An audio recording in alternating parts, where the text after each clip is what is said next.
We've heard for years the saying that sticks and stones may break your bones, but words can never harm. Think again. I totally disagree with that. Words are forces.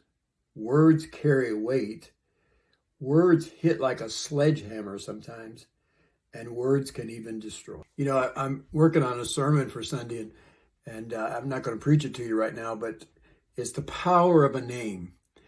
And I'm speaking on or preaching on the prayers in the Bible, and the first one is the prayer of Jabez, and which was made popular back in 2000 with a book called the Prayer of Jabez.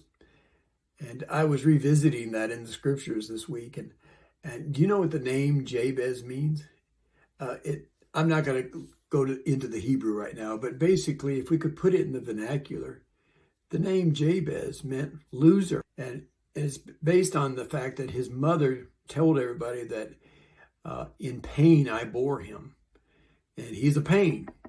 And of course, any mother understands that, but she meant it in more ways than one. And he went throughout his early life, his boyhood, thinking that he was a loser. And I go into those details. But then I remembered Naomi and Elimelech's boys back in the book of Ruth, in the opening verses, where they named their boys and Milon and Kilion. And you know what those names mean? It means sickness and wasting. I'd like you to meet my boy's sickness, and here's his brother wasting. And then I thought of Mephibosheth, Jonathan's son in the book of Samuel. And Mephibosheth meant low living. It meant dried up. It meant he lived in a plain where there was no life, and he lived in a desert area. And another translation says he means a dead dog. And I'll tell you what, the labels we put on people sometimes stick. We've got to be careful what we say to and about people, how we address them. Like, you idiot, you dummy, you stupid, whatever. I mean, I could go on and on. You say, oh, it really doesn't matter. Oh, you know what? It does matter.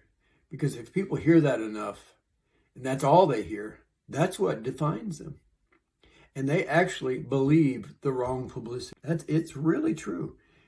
We can put labels on people that will stick through them without their lives and throughout their lives and defend and define them, and they'll actually believe a lie. So I don't know. I just think there's something to it.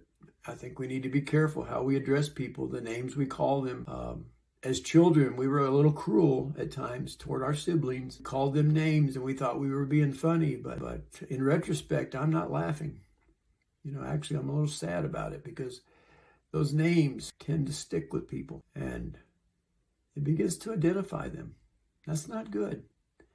Now, it's one thing to be positive, and we all want that and need that, but it's those harsh, unrelenting words that just bear down into our soul and begin to define us and identify us. And oh my, those are the words I'm talking about. So, just give that some thought. Mull it over today. Are you calling your kids a nickname that may eventually define who they are by others and by, most importantly, that child?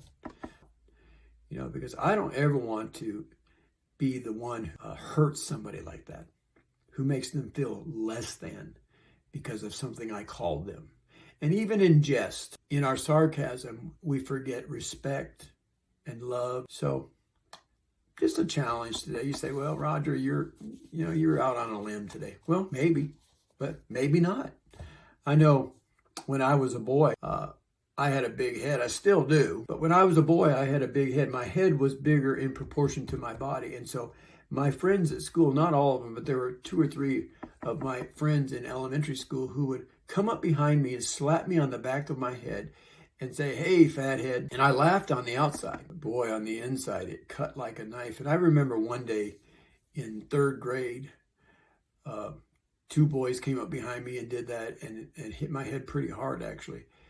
And I remember running into the restroom at school and crying my eyes out, because that hurt me to be called fathead, because I was struggling with self-image at that time and self-acceptance, self-love. And That didn't help. And then I realized years later that I allowed that to get into my heart and make me insecure, make me feel less than.